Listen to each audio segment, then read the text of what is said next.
নমস্কার সবাইকে, কেমন আছেন সবাই? আশা করি সবাই খুব ভালো আছেন। কিছু কিছু জিনিস যেগুলো হয়তো আর কাজে লাগবে না বা অপ্রয়োজনীয়, সেগুলোকে অনেক সময় না ফেলে দিয়ে গুছিয়ে রাখলে হয়তো পরবর্তী সময় কাজে লেগে যায়।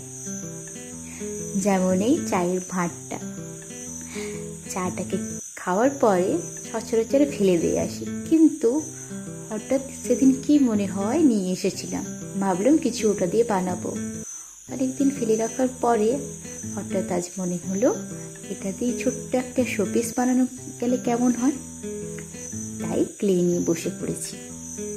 কি বানাবো প্রি প্ল্যান করে বসিনি, তাই খুশি মতো কিছু একটা বানাচ্ছিলাম। বানাতে বানাতে দেখলাম মন্দ হচ্ছে না। সবগুলোকে প্রথমে সাদা রং দিয়ে কোট করার পরে